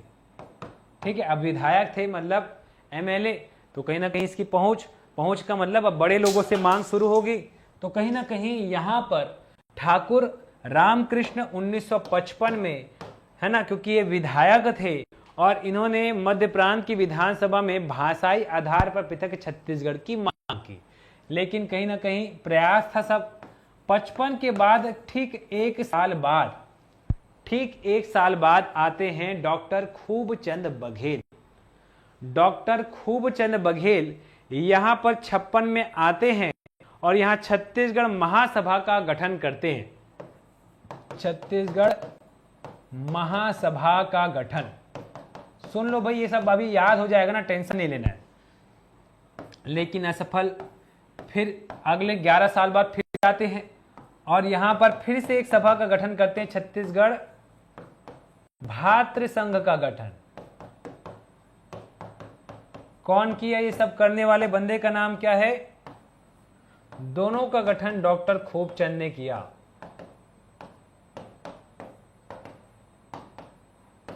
तो बात 1956 और 67 की है। छत्तीसगढ़ महासभा का गठन, छत्तीसगढ़ भातृ संघ का गठन, दोनों का गठन डॉक्टर खूबचंद बघेल ने किया। पहली बार 56 में जब किया तो यहां पर वो कहीं ना कहीं असफल रहे, मांग किया पृथक छत्तीसगढ़ की। फिर 11 साल बाद फिर आए और एक फिर मंच का गठन किया जिसका नाम भातृ संघ का था, खूबचंद बघेल। तो यहां पर एम और बी, ठीक है, एम बी को याद रखना, महासभा और भ से भातृ संघ, या प फ ब भ म, तो म और भ याद रखना, भामा जैसे भी याद रखना है। खूबचंद बघेल के द्वारा महासभा और भातृ संघ का गठन हुआ है, याद रखना। इसी को हम लोग ब्रदरहुड भी कहते हैं। ठीक है। ये महासभा का गठन और भातृ संघ का गठन करने वाले का नाम डॉक्टर खूबचंद। क्यों गठन क्यों किया गया इसका? केवल और केवल मांग थी पृथक छत्तीसगढ़ की। ठीक है। अब जब ये घटना हुई 55 आजादी के बाद तो कुल मिला के असफल नजर आए। फिर 1907 को इधर कर दो, 6 को इधर कर दो, 56 है, 56 मतलब 6 इधर गया, एक 7 बढ़ा के लिखा, 7 को इधर किया, 6 को इधर किया, तो 1976 और 1983 में यहां पर फिर 2 मंच का गठन होता है। और ये 2 मंच कौन कौन से, तो ये 2 मंच का नाम याद रखना, ठीक है। यहां पर 76 में छत्तीसगढ़ मुक्ति मोर्चा का गठन, छत्तीसगढ़ मुक्ति मोर्चा का गठन। एकदम दिमाग को रिलैक्स रखो, सब पढ़ना है, सब पढ़ना है, बहुत सारा पढ़ना है, ऐसा सोच के पढ़ोगे ना तो हड़बड़ाहट में कुछ नहीं होता। कई चीज़ों को दिमाग में डालने के लिए थोड़ा धीरे चलना पड़ता है, ठीक है। तो एकदम दिमाग में वो लगाओ कि सर 40-45 दिन बचा है, मेरे को ये भी पढ़ डालना है, वो भी पढ़ डालना है, ये भी पढ़ना है, सब चीज़ करना है, तो दिमाग का फिर दही हो जाएगा, ठीक है। जितना भी पढ़ रहे हो सॉलिड पढ़ो, याद हो जाए क्लास में, ऐसा पढ़ो, वो आपके एग्जाम में 100% बंद हो जाएगा। जो अभी मेरे ध्यान से देख रहे हैं ना, समझ रहे ना, इसको आप डबल नहीं भी पढ़ोगे तो एग्जाम में अगर ये प्रश्न आ जाए तो बन जाएगा, बात की गारंटी, क्योंकि एकदम डीप में नहीं जाएगा, मोटा मोटी पूछेगा। महासभा का गठन किसने किया? खूबचंद बघेल ने। भातृ संघ का गठन किसने किया? खूबचंद बघेल ने, ठीक है। ये सबसे रिलेटेड एमसीक्यू में लेकर आऊंगा 1976 और 83, ठीक है। 1976 और 83 छत्तीसगढ़ मुक्ति मोर्चा का गठन, याद रखना, छत्तीसगढ़ मुक्ति मोर्चा का गठन हुआ। और 83 में छत्तीसगढ़ संग्राम मंच का गठन। जो मेन है मैं उसी को बता रहा हूं, और भी गठन हुए हैं लेकिन मेन को फोकस कर रहे हैं। ये किसके द्वारा किया गया? डॉक्टर शंकर गुहा नियोगी। अभी सबको याद करवा दूंगा मैं, ठीक है। तो शंकर भगवान का है ना, अगर मुक्ति पाना है तो भगवान शंकर को याद करना पड़ेगा, ठीक है। हाँ सर, मोर सन इसने छोटे तोर सन नहीं, सबो जन सन इसने होते। सब जन के दिमाग में बस ये चलता है पढ़ते टाइम इसको पढ़ डालो, इसको जल्दी पढ़ती हूँ, ऐसा काम मत करो, ठीक है। ये चीज को हमने भी किया है, इसे बता रहा हूं कि ऐसा लगेगा कि इसको पढ़ डालो, इसको पढ़ डालो, इसको पढ़ डालो, जल्दी पढ़ के खत्म कर दो, लेकिन एग्जाम में ना बने, क्या मतलब पढ़ने का? भले थोड़ा सा समय लेके पढ़ो लेकिन अच्छे से पढ़ो, ठीक है। चलो, क्योंकि यहां से प्रश्न पूछ देगा, अब ये वाले चीज को बताऊंगा और ये वाला नहीं बताऊंगा तो गड़बड़ है। तो जो जानना जरूरी है मैं उसको कनेक्ट कर रहा हूं। छत्तीसगढ़ मुक्ति और संग्राम, मतलब अगर आपको इस जीवन में मोक्ष चाहिए, मुक्ति चाहिए, तो क्या करना पड़ेगा? तपस्या। आप तपस्या करोगे मतलब संघर्ष करोगे, तपस्या करना मतलब संघर्ष, और संघर्ष करोगे तो किसको याद करोगे? भगवान शंकर को, ठीक। तो भगवान शंकर को याद करोगे तो आपको क्या बनना पड़ेगा? योगी बनना पड़ेगा। तो भाई आप परीक्षा दिला रहे हैं, तैयारी कर रहे हैं, तो पहले आपको क्या बनना पड़ेगा? योगी बनना पड़ेगा। योगी बनोगे मतलब संघर्ष करोगे, और अगर सिलेक्शन हो जाए तो मुक्त हो जाओगे, मतलब हाँ अब मैं आजाद, अब कोई पढ़ाई नहीं, मैं पढ़ाई से आजाद, अब केवल पैसा, जॉब, ठीक है। तो संघर्ष करो तभी मिलेगा मुक्ति। क्या बनना पड़ेगा? योगी। और किसको याद करो? भगवान शिव को। तो डॉक्टर शंकर गुहा नियोगी के द्वारा मुक्ति मोर्चा और संग्राम मंच का गठन, वहीं खूबचंद बघेल के द्वारा एमबीएम से महासभा और भातृ सभा का गठन। 2 नाम ये याद रखना, 2 नाम इसके द्वारा याद रखना, ठीक है। और फिर 83 में आ जाओ, सीधा कूद जाओ। 1983 में फिर से यहां इसी दौर में अगले कुछ महीने बाद 1983 में, अगले कुछ महीने बाद 1983 में ही यहां पर एक और सभा का गठन होता है। यहां पर पृथक छत्तीसगढ़ की मांग के लिए छत्तीसगढ़ पार्टी का गठन होता है। और छत्तीसगढ़ 83 के पार्टी का गठन, तो प से जो बंदे ने इसका गठन किया उसका नाम भी प से पवन दीवान, याद रखना। तो प से पार्टी का गठन, प से पवन दीवान के द्वारा पृथक छत्तीसगढ़ की मांग। तो इतने ईयर से प्रश्न पूछता है। 55, 5, 5, इधर भी राम जी, इधर भी कृष्ण जी, तो राम कृष्ण के द्वारा गठन, जो विधायक थे उनके द्वारा मांग की गई पृथक छत्तीसगढ़ की। फिर 2-56-67 में डॉक्टर खूबचंद के द्वारा मांग की गई और उन्होंने 2 मंच का गठन किया, महासभा और भातृ संघ का गठन। फिर 1976-83 में भगवान शंकर यानी डॉक्टर शंकर गुहा नियोगी के द्वारा मांग, पहले मुक्त होने की डिमांड, पहले नौकरी चाहिए, लेकिन संघर्ष बाद में कर रहे हो आप तो वो चीज नहीं, तो पहले मुक्ति पाने की बात हो रही है तो मुक्ति मोर्चा का गठन, बाद में संघर्ष कर रहे तो संग्राम, कायदे से पहले संघर्ष करके मुक्त हो गए, तो याद रख लो भाई जैसे भी है। और 83 में प से पार्टी का गठन, सामने में छत्तीसगढ़ लगा दो, तो प से पार्टी, प से किसके द्वारा, पवन दीवान के द्वारा गठन। ठीक है, तो इतने ईयर आपको याद होना चाहिए। बताओ याद हुआ क्या मेरे साथ, एक बार बोलो फटाक से। एक क्विक रिवीजन फिर से करूं। स्वतंत्रता के पूर्व 1924, अब याद हुआ कि नहीं बताओ। स्वतंत्रता के पूर्व बोलो 1924, 1939, 1946। 1947 में स्वतंत्रता मिली, मतलब क्या हुआ, बहुत ज्यादा शोषण हुआ। इसलिए यहां पर प्यार से किसने शोषण किया, जो इसने भी किया अंग्रेजों ने, तो ठाकुर प्यारेलाल जी आए और शोषण विरोधी मंच का गठन किया, पृथक छत्तीसगढ़ की मांग। 39 में त्रिपुरी अधिवेशन, 24 में रायपुर जिला काउंसिल में मांग। फिर आजाद हुए, आजाद के बाद 55, 5 मतलब राम जी इधर कृष्ण जी इधर, दोनों हाथ भगवान जी का है हमारे ऊपर, तो 55 में याद रखना रामकृष्ण एक विधायक थे, तो ठाकुर रामकृष्ण के द्वारा पृथक छत्तीसगढ़ की मांग। फिर 2 ईयर में मैंने बताया 5 वाले क्षेत्र में 56 और ये 6 को इधर ले आओ, ये हो गया 67।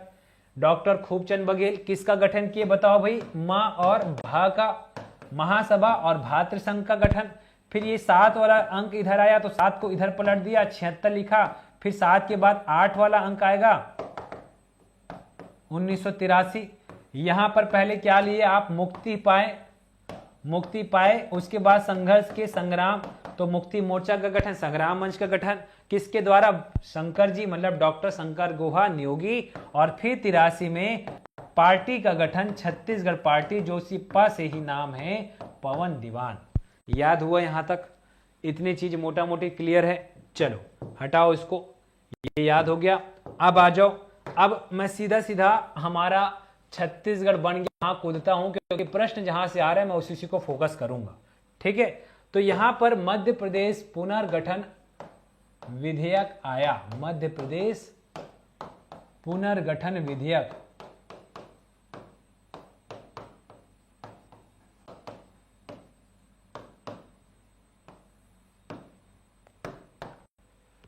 ठीक है, मध्य प्रदेश पुनर्गठन विधेयक। यहां पर लोकसभा, राज्यसभा, ये भी पूछता है इसलिए मैं डायरेक्ट कनेक्ट कर रहा हूं। ठीक है, और राष्ट्रपति, 3 लोगों से जब चीजें पास होगी, मतलब छत्तीसगढ़ को बनाने के लिए ये 3 जगह से पास होना जरूरी है। लोकसभा जब पारित करेगा तो राज्यसभा के पास जाएगा, राज्यसभा के पास पारित होगा तो राष्ट्रपति हस्ताक्षर करेगा। मतलब कोई भी विधेयक अधिनियम कब बनेगा, याद रखना संविधान का रूल, कोई भी विधेयक अधिनियम तब बनेगा जब लोकसभा से गुजरेगा। मान के चलो आप कोई कानून लेकर आ रहे हो, विधेयक है और उस कानून को आप अप्लाई करना चाह रहे हो, तो पहले कहां जाएगा, लोकसभा में, है ना। जैसे प्यारेलाल आप बोलोगे मेरे को ये करना है, या फिर मेरे को अलग से एक मांग करनी है, तो पहले ये मांग कहाँ जाएगा, प्रस्तुत लोकसभा में, फिर पारित होगा, वहां के लोग देखेंगे हाँ भाई ठीक है चलो कर दो पारित, फिर कहाँ कूदेगा वो, राज्यसभा में, वहां भी प्रस्तुत होगा, फिर देखेंगे हाँ ठीक है पारित कर दो, फिर लास्ट में राष्ट्रपति जब हस्ताक्षर कर देगा तो वो विधेयक क्या बन जाएगा, अधिनियम बन जाता है और लागू हो जाता है। तो कोई भी विधेयक अधिनियम कब बनेगा, जब लोकसभा राज्यसभा से होकर राष्ट्रपति का हस्ताक्षर हो जाए। तो छत्तीसगढ़ की मांग हुई और यहां पर 2000 में कहीं ना कहीं यहां पर लोकसभा में पहली बार प्रस्तुत होता है कब, वो याद रखना, और पारित होता है कब, ये याद रखना। तो लोकसभा में प्रस्तुत होता है पहली बार 25 जुलाई 2000, 25 जुलाई 2000 में लोकसभा में क्या हुआ, प्रस्तुत हुआ। 6 दिन बाद प्लस 6 दिन बाद पर जांच वांच करके 31 जुलाई 2000 को क्या हो गया, पारित। फिर अब यहां से पारित हुआ तो अब अगस्त का घटना घटेगा, लो भाई घटा देते हैं अगस्त में। अब प्रस्तुत अगस्त में 3 दिन बाद, मतलब आज जो तारीख है, सोच लो भाई आज कौन सी तारीख है, 4 तारीख है, मतलब इसी अगस्त के महीने के 3 अगस्त 2025, लो मैं अगस्त को ऐसे लिख देता हूं 8 2025, क्या हुआ यहां पर, राज्यसभा में प्रस्तुत हुआ, ठीक है।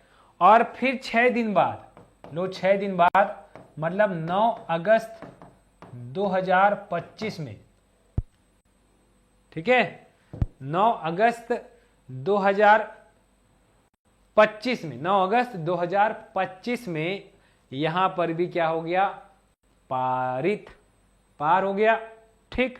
उसके बाद राष्ट्रपति का हस्ताक्षर देखने को मिलता है, तो राष्ट्रपति का हस्ताक्षर यहां पर होता है 25 अगस्त को,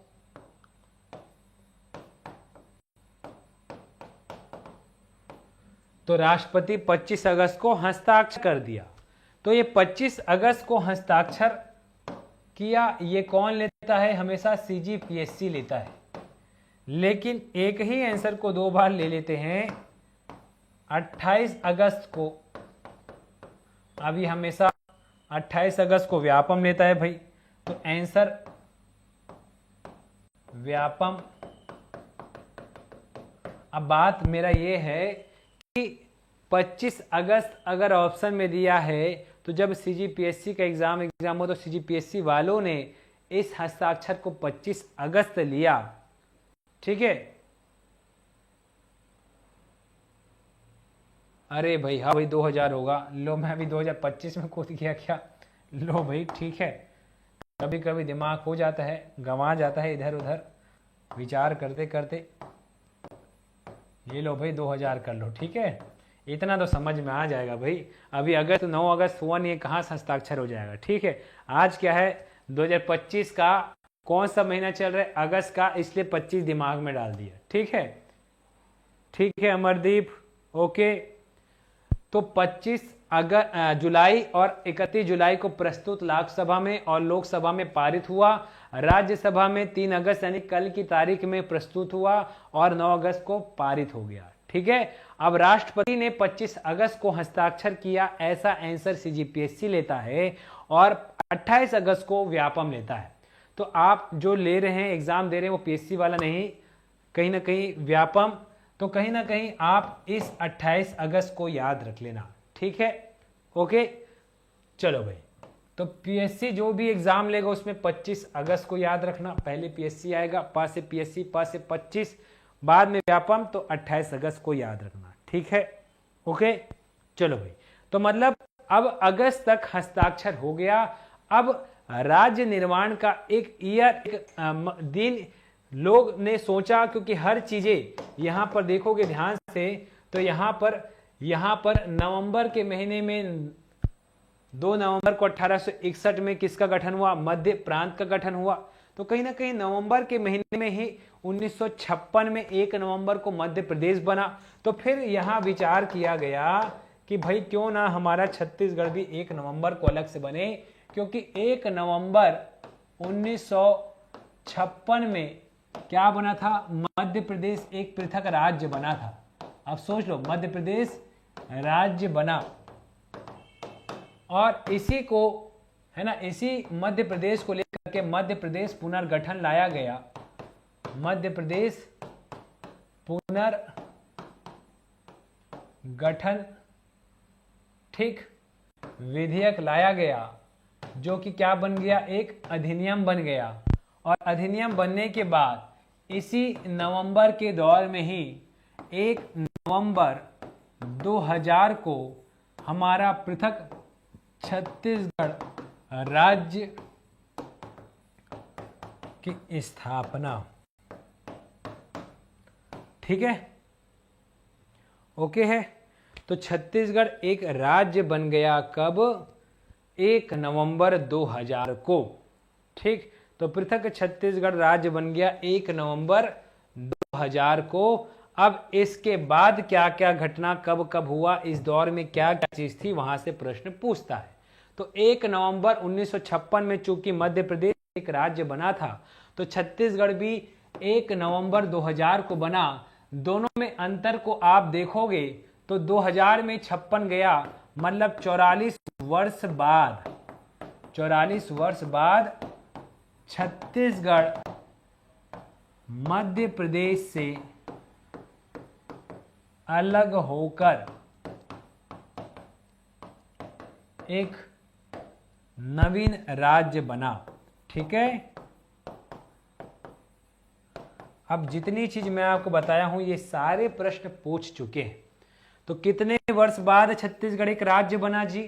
44 वर्ष बाद। देख सकते हो 56 में मध्य प्रदेश बना, 2000 में छत्तीसगढ़ बना, मतलब इसको बनने में यहां से यहां तक 44 वर्ष लग गए। ठीक है, तो छत्तीसगढ़ 44 वर्ष बाद एक पृथक राज्य बन के रेडी हो गया। ठीक है, अब जब छत्तीसगढ़ एक राज्य बन गया, लो भाई आगे बढ़ते हैं। छत्तीसगढ़ राज्य का गठन 2000 में छत्तीसगढ़ राज्य का गठन, इस दौर में क्या क्या चीजें थी उस दौर के समय, तो यहां पर याद रखना गठन कब हुआ? 1 नवंबर 2000 को, ये तो याद रहेगा। ठीक है, अब यहां पर राज्य निर्माण का कौन से क्रम में आता है? तो जब 1 नवंबर 2000 को बना, उसी 2000 में 3 राज्य बने। ठीक है, सी यू जान, तो याद रखना सी यू जानू, जो बोलना है बोलो भाई। तो ये सी से याद रखना छत्तीसगढ़ बना था। इसी 2000 में ये भी प्रश्न पूछता है उत्तराखंड बना, और इसी दौर में ही आपका झारखंड बना। तो 3 राज्य और बने हैं छत्तीसगढ़ बनने के बाद, सोच लो, देख लो। तो यहां पर 6 छत्तीसगढ़ सी, तो सी से नाम 6 26वां क्रम का राज्य छत्तीसगढ़ बना। 26 के बाद 27वां उत्तराखंड बना और 28वां आपका झारखंड बना। याद रखना सी यू जानू, जा से झारखंड, यू से उत्तराखंड, सी से छत्तीसगढ़, सी 6 26वां छत्तीसगढ़ राज्य बना। जैसे जैसे याद करा रहा हूं बस आप कर लो, 100% बोल रहा हूं। एग्जाम में ऐसे प्रश्न कुछ बन गए, आ गए तो आपसे बन जाएगा। ठीक है, बस अपना दिमाग को यहां 100% रख दो सामने में। ठीक है, चलो भाई, तो 26वां राज्य बन गया छत्तीसगढ़, सबके दिमाग में सेट हो गया। इस सारे से रिलेटेड प्रश्न मैं लेके आऊंगा आपके एमसीक्यू में। ओके,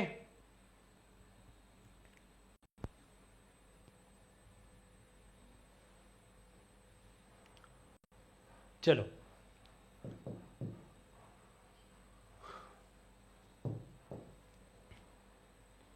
हाँ, अभी मैं बता रहा हूं, सब चीज बता रहा हूं। अब जब ये 2000 बना तो इस समय क्या क्या चीजें थी, तो देख लो भाई इस समय क्या क्या था।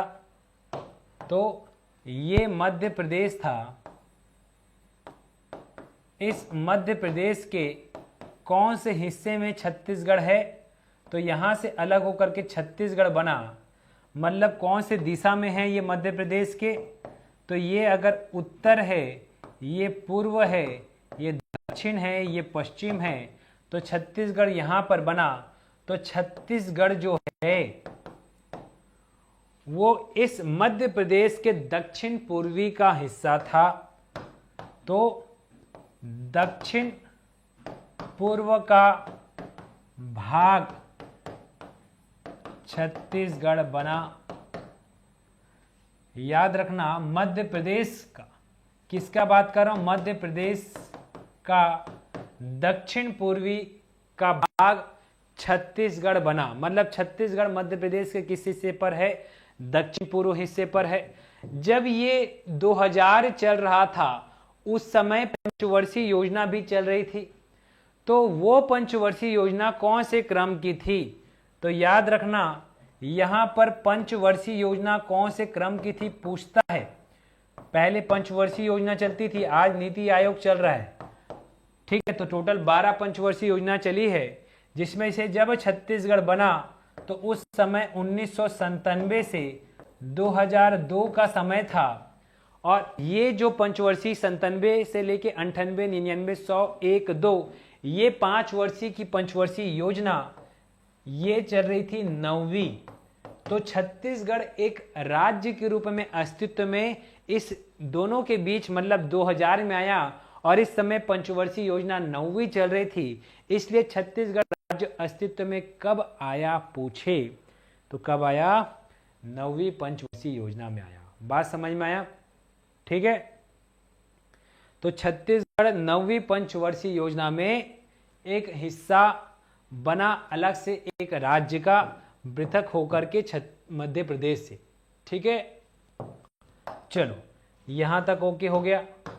अब जब इस दौर में 1997 से 2002 का जब समय चल रहा था, तो इस समय जो राष्ट्रपति थे जिन्होंने हस्ताक्षर किया, तो भारत के राष्ट्रपति कौन थे पूछ देगा। प्रधानमंत्री कौन था पूछ सकता है। और जब मध्य प्रदेश अलग हुआ तो मध्य प्रदेश का मुख्यमंत्री सीएम कौन था ये पूछ सकता है। तो आपको ये मोटा मोटी ये याद रखने की जरूरत नहीं है, ये सब तो कॉमन चीजें पता ही रहता है, एकदम रटना नहीं है। राष्ट्रपति उस समय आए तो उसका नाम था के.आर. नारायण। के.आर. नारायणन। तो के.आर. नारायणन जो थे वो छत्तीसगढ़ के पृथक राज्य के लिए हस्ताक्षर किए, और उस समय ये राष्ट्रपति थे भारत के। और प्रधानमंत्री तो आप सबको पता होगा अटल बिहारी वाजपेयी थे। अटल बिहारी वाजपेयी इस समय प्रधानमंत्री थे। और मध्य प्रदेश के जो सीएम थे उनका नाम दिग्विजय था। ठीक है, तो ये 3 नाम भी याद रखना दिग्विजय के साथ। दिग्विजय सिंह, अटल बिहारी, के.आर. नारायणन जी का नाम याद रखना। ठीक है, बताओ यहां तक स्पष्ट और क्लियर हुआ क्या? अब ये जितनी चीजें मैं आपको भी बताया हूं, ठीक है, ये सारी चीजें आपके दिमाग में बैठ गई होगी। थोड़ा ध्यान से अगर आप सुन रहे हैं, देख रहे हैं तो ओके। बताओ यहां तक स्पष्ट है, क्लियर है? चलो भाई, मेरे ख्याल से यहां तक सबके दिमाग में सेट हो गया। जितनी भी चीज मैंने अभी आप लोगों को बताई वो सारी चीजें। आ जाओ, 1 नवंबर 2000 की बात करूं और आज 4 अगस्त 2025 की बात करूं तो दोनों में क्या अंतर देखने को मिलता है? तो आज, ठीक है, उस समय और आज में क्या अंतर था? ये 3 चीज बस पता होना चाहिए आपको, बाकी चीज नहीं। तो संभाग, संभाग के अंदर जिला, जिला के अंदर तहसीलें। ठीक है, ये 3 चीज याद रखो फिलहाल। तो उस समय जो संभाग थे 1 नवंबर 2000 को कितने संभाग बन गए थे उस समय 1 नवंबर 2000 में? तो छत्तीसगढ़ में कुल 3 संभाग थे उस समय। आज वर्तमान में छत्तीसगढ़ में कितने संभाग हैं? 5 संभाग हैं। उस समय जब 2000 था तो जिलों की संख्या 16 जिले थे। 16 दूनी 32 प्लस 1 बढ़ गया, मतलब वर्तमान में कितने जिले हैं? 33 जिले हैं। उस समय जो तहसीलें थी वो 96 थी। आज तहसीलों की संख्या 251 हो चुकी है। मतलब दोनों में परिवर्तन, अंतर समझ में आ रहा है क्या है? ठीक। और एक नगर निगम भी याद रख सकते हो तो रख लेना, उस समय 10 थे, आज 14 नगर निगम हो गए हैं। तो 10 नगर निगम, आज 14 है। तो नगर निगम भी याद रख सकते हो तो रख लो। सब में परिवर्तन हुआ है, लेकिन जो आंकड़े आपको दिख रहे हैं मोटा मोटी मैं उसको बस कनेक्ट कर रहा हूं। यहां तक समझ में आया कि नहीं आया बताओ? तो छत्तीसगढ़ में उस समय संभाग कितने थे, जिले कितने थे, तहसीलें कितनी थी और नगर निगम कितने थी, ये चीजें आंकड़े आपको पता होना चाहिए। तो 16 जिले थे उस समय, आज 33 हैं। कैसे बना, क्या क्या है, वो सारे मैं नक्शे में आपको अच्छे से याद करवाऊंगा, पूरा नक्शा अच्छे से बनवाऊंगा। ठीक है, यहां तक समझ में आया? ओके, चलो भाई। तो यहां तक जितनी भी चीज हमने अभी पढ़ी, ये पूरा का पूरा छत्तीसगढ़ का हिस्सा, यहां पर मैंने जैसे आप लोगों को 26वां हिस्सा बताया, तो यहां पर छत्तीसगढ़ जो है, क्योंकि मध्य प्रदेश अगर 100% था, तो छत्तीसगढ़ जब इससे अलग हुआ तो छत्तीसगढ़ मध्य प्रदेश, ये देखो, ये मध्य प्रदेश मान के चलो, मध्य प्रदेश आपका अगर 100% है, इस 100% में छत्तीसगढ़ अलग हुआ तो ये 30.47% के साथ अलग हुआ। मतलब मध्य प्रदेश का कितना हिस्सा छत्तीसगढ़ था, अगर प्रश्न पूछे तो याद रखना 30.47% छत्तीसगढ़ था। ठीक है, चलो इतनी जानकारी जो मैंने अभी आप लोगों को दी, ये सबको एक बार और सुनो। जितना भी मैंने आप लोगों को बताया, ये चीज याद हुई कि नहीं, ये बताओ भाई। तो ये जितने चीज बताया, ये सब प्रश्न पूछता है एग्जाम में, ये सारी चीजें आपको पता होनी चाहिए। तो मैंने अभी शुरुआत से आप लोगों को जो बताया है ना, शुरुआत से मैंने जो बताया, अंतिम में है ना 10 मिनट हम थोड़ा संक्षेप में देख ले, संक्षेप में और सुन ले। इसके आगे मैं कल करवाऊंगा, क्योंकि अभी अगर करूंगा तो फिर पार हो जाओगे। जितना किए हैं वो चीज याद होना चाहिए। ठीक है, हमने क्या क्या देखा, 1861 में देखा, 61 के बाद हमने घटना देखी 1862 में घटना देखी। ठीक है, 62 में घटना देखी। अभी इसमें बहुत सारी घटनाएं हैं, जो जिला विला संभाग विभाग कब बना सब बताऊंगा अभी। ठीक है, उसके बाद हमने घटना 62 तक देखने के बाद कहीं ना कहीं यहाँ पर विभाजन हुआ। 1905 में बंगाल का विभाजन हुआ, जिसमें 5 रियासतें शामिल हो गई। ठीक है, रियासतें शामिल हुई, तो कहीं ना कहीं ये घटना घटने के बाद, ठीक, हमने क्या देखा जी, एक बार शुरू से देख लो एक बार फटाक से। यहाँ पर मैंने आप लोगों को सब दिखाया। मध्य प्रांत का गठन 61 में, 62 में ये संभाग बन गया। ठीक है, उसके बाद मैंने इस चीज को बताया, कौन कौन से 5 संभाग बने वो भी बता दिया। यहाँ दिखा दिया ये 3 क्षेत्र जिसमें 5 संभाग हैं, 2 महाराष्ट्र के, 2 मध्य प्रदेश के और एक अकेला छत्तीसगढ़ का। फिर ये बंगाल विभाजन के बाद अलग हो गया। यहाँ का उस समय मुख्यालय, जब मध्य प्रांत था तो मध्य प्रांत का मुख्यालय नागपुर था। जब छत्तीसगढ़ संभाग बना तो उसका मुख्यालय रायपुर बन गया। ठीक है, जिसमें 3 जिले शामिल थे, रायपुर, बिलासपुर, संबलपुर। 1905 में जब अलग हुआ तो यहाँ पर संबलपुर अलग होकर के उड़ीसा के क्षेत्र में चला जाता है और छत्तीसगढ़ में 5 रियासतें शामिल हो जाती हैं। उसको जांच, उ से उदयपुर, स से सरगुजा, को से कोरिया, ज से जसपुर, च से चांच बखार। ठीक है, ओके, ये भी चीज क्लियर हो गया। चलो उसके बाद हम आगे बढ़े तो राज्य निर्माण 1900, कहीं ना कहीं राज्य निर्माण की तिथि हमने शुरू किया 18 में। चूंकि पंडित सुंदरलाल शर्मा ने अपनी मांग की, तो यहाँ पर जो मैं आपको बता रहा था, इस तिथि को याद रखना, सीधा सीधा यहाँ तक की घटनाएं में फिलहाल अभी इतना याद रखना। उसके बाद तिथि, स्वतंत्रता पूर्व और स्वतंत्रता बाद। स्वतंत्रता पूर्व में तिथि मैंने बताया 18 में, पांडुलिपि में पंडित सुंदरलाल शर्मा ने अब छत्तीसगढ़ का एक रेखा चित्र खींचा, इसलिए उनको छत्तीसगढ़ के पहले संकल्पनाकार और स्वप्न दृष्टा कहा गया। 18 के बाद 1924, 24 के बाद 1939, 39 के बाद 1946, ये 3 मांग पृथक छत्तीसगढ़ की हुई। 24 कहाँ हुई, रायपुर जिला काउंसिल में हुआ। त्रिपुरी अधिवेशन में सुंदरलाल शर्मा के द्वारा हुआ। 46 मतलब आज़ादी से पहले शोषण हुआ करता था, उस शोषण के विरोध में विरोधी मंच का गठन हुआ, प्यार से किया इसलिए ठाकुर प्यारे लाल के द्वारा हुआ। 47 में देश आज़ाद हुआ, कुछ समय तक भूल गए तो 5-5 दोनों हाथ हमारे सर पर, किसका, राम कृष्ण जी का, तो ठाकुर रामकृष्ण विधायक थे, उनके द्वारा मांग हुई। फिर उसके बाद 55 में, एक साल बाद 56 से 67, इस समय पृथक छत्तीसगढ़ की मांग, माँ और भा महासभा का गठन और भा से भातृसभा का गठन खूब चंद बघेल के द्वारा हुआ। फिर 67 के बाद 7 और 6 इधर आ गया, फिर 83 आ गया। यहाँ पर आपको मुक्ति चाहिए संग्राम करोगे तो मुक्ति मोर्चा का गठन, संग्राम मंच का गठन कौन किए, तो शंकर भगवान यानी डॉक्टर शंकर गुहा नियोगी के द्वारा। फिर 83 में पार्टी आया, छत्तीसगढ़ पार्टी, पास से पवन दीवान, ठीक है। और उसके बाद मैंने बताया आपको 2000 यानी लोकसभा राज्यसभा में पारित।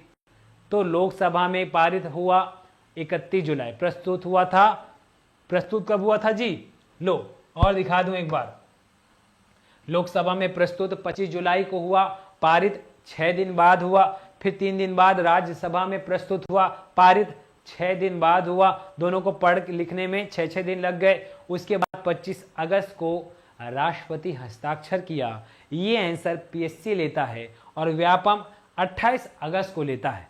तो व्यापम का जब भी एग्जाम दिलाओगे, व्यापम जब भी एग्जाम ले तो 28 अगस्त लेना भाई, और जब भी पीएससी का एग्जाम दिलाओगे तो 25 अगस्त लेना, ठीक है। यहां तक क्लियर। अब जो विधेयक था वो अधिनियम बन गया और फाइनली 1 नवंबर 1956 में चूंकि मध्य प्रदेश बना तो 1 नवंबर 2000 को छत्तीसगढ़ बना। पूरे छत्तीसगढ़ को अलग होने में 44 वर्ष लग गया। जो छत्तीसगढ़ है वो मध्य प्रदेश का 30.47% है।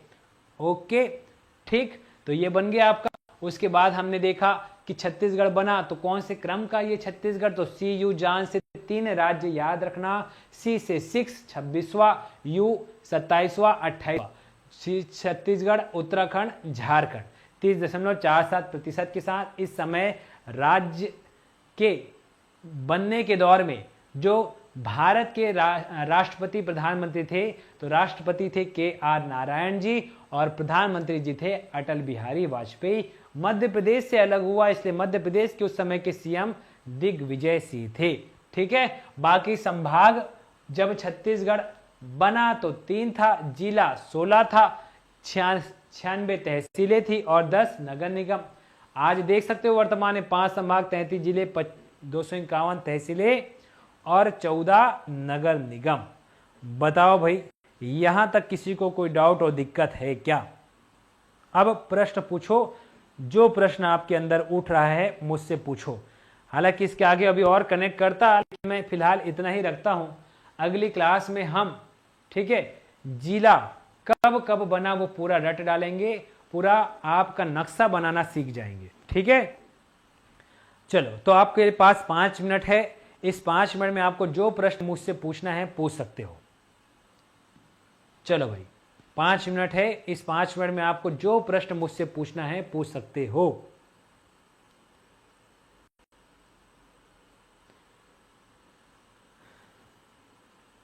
डेढ़ से 2 घंटे के बीच में हम डेली पढ़ेंगे सुबह 8 से 10 तक, ठीक है। और 1 घंटे बाद फिर से मैं आऊंगा, इंडियन ज्योग्राफी क्लास लूंगा आप लोगों की, ताकि आपका क्रैश कोर्स खत्म हो सके समय पे। तो इंडियन ज्योग्राफी की क्लास भी मैं लूंगा 1 घंटे बाद 11 बजे। चलो, अभी इस बैच में कौन कौन जुड़े हैं भाई मेरे को देखना पड़ेगा।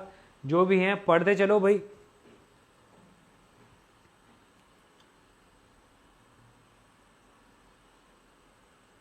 ये पुलिस बैच में ही तो जा रहा है क्या? पुलिस बैच का ही तो है क्या वीडियो?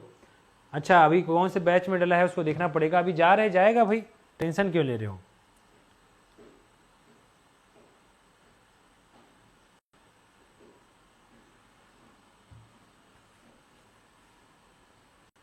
सबका क्लास होगा। इंडियन ज्योग्राफी की क्लास मैं 11 बजे 11:15 बजे लूंगा, ठीक है। तो इंडियन ज्योग्राफी के लिए मुझसे आप 11:15 को मिलेंगे।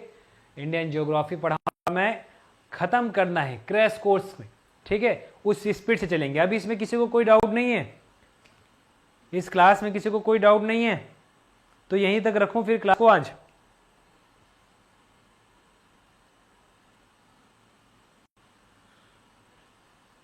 चलो भाई, तो यहां तक किसी को कोई डाउट नहीं है? ओके,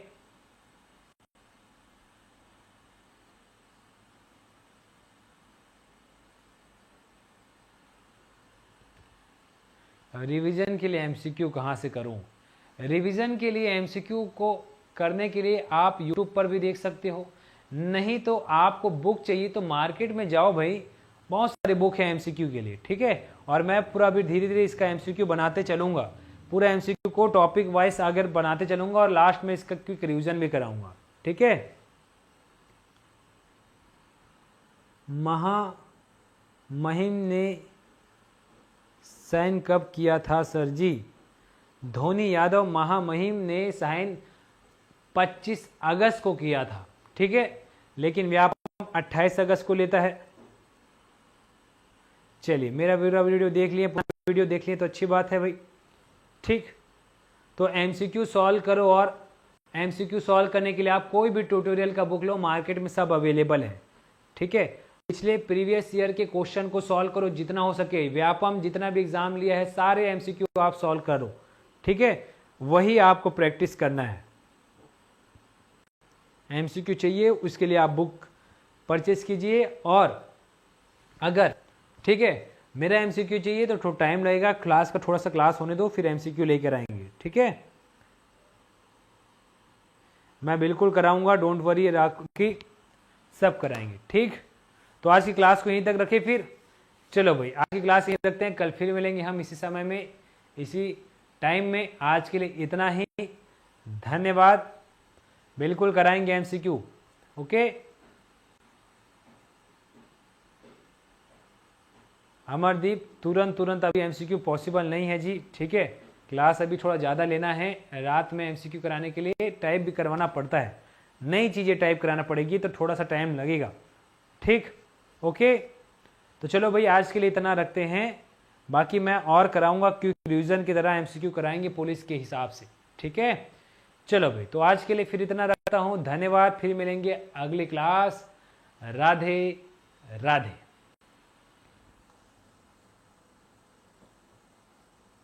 अभी आपकी क्लास होगी ना आगे भी।